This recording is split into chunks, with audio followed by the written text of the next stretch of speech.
வணக்க மக்களே, சற்று முன் கிடைக்கப்பட்ட தகவல் ஒன்று வெளியாகுள்ளதாம். எடப்பாடிக்கு அதிர்ச்சியா, விஜயுடன் கூட்டணி நடந்தே தீரும் என்று செங்கோட்டையன் பதிலா. வாங்க வெளியே முடிவாக்கலாம். அதாவது தமிழகத்தில் வருகின்ற 2026 சட்டமன்ற தேர்தலானதான் இப்பொழுதே அரசியல் களமானது அனைத்து கட்சிகளுமே தங்கள் கட்சி பணிகளை தீவிரமாக மேற்கொண்டு வருகிறதாம். அந்த வகையில்தான் எம்ஜிஆர் காலகட்டத்திலிருந்தே கட்சியில் இருக்கும் செங்கோட்டையன் கூட தற்போது நீக்கப்பட்டது ஒரு பெரும்பாலான நிர்வாகிகளுக்கெல்லாம் ஒரு அதிர்ச்சியான தகவலாகத்தான் இதை பார்க்கப்படுகிறதா. முதலமைச்சர் பொறுப்பு வரை இவர் பெயரும் ஒரு காலத்தில் பரிந்துரை செய்யப்பட்டதாம். அதன் பிறகு கூட எடப்பாடி மவுஸ் என்பது அதிகரிக்கவே தான் கட்சியில் இவரை ஓரங்கட்ட ஆரம்பித்தார்களாம். அதிலும் கூட சமீப நாட்களாகவே இவருக்கு பின்வந்த அமைச்சர்களுக்கு கூட கொடுத்த மரியாதை கூட தனக்கு கொடுக்கவில்லை என்பதுதான் இவரின் புலம்பலாகவும் இருந்து வந்ததாம். அதாவது எம்ஜிஆர் ஜெயலலிதா காலகட்டத்தில் மூத்த தலைவர்களின் ஒன்றானவர் தான் இந்த ஏ.கே. செங்கோட்டையன் அவர்கள்.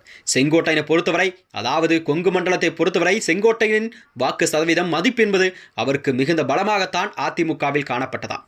இந்த நிலையில் தான் இவரை கட்சி பொறுப்பிலிருந்தே அனைத்து பதவியிலிருந்து நீக்கப்பட்டது.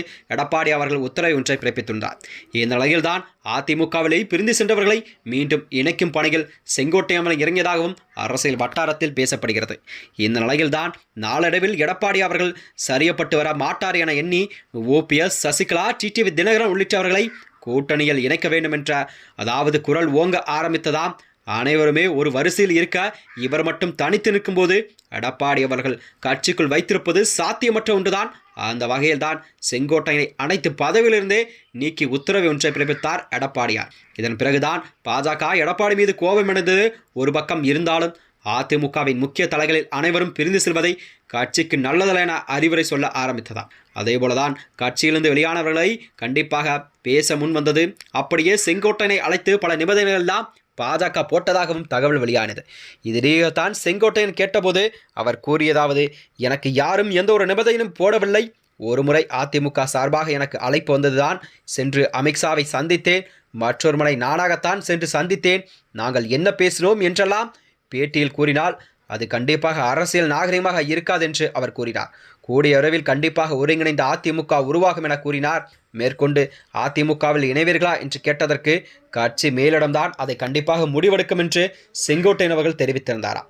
அது மட்டுமின்றி, நீங்கள் சசிகலா, தினகரன் மூவரும் சேர்ந்து விஜயுடன் கூட்டணி வைக்க சாத்தியமுள்ளதா என்ற கேள்வி எழுப்பியதற்கு இது ரீதியாக இப்போதே எந்த ஒரு கருத்தையும் நான் சொல்ல இயலாது என கூறி வந்த அவர் அந்த இடத்தை விட்டு நகர்ந்து விட்டாராம்.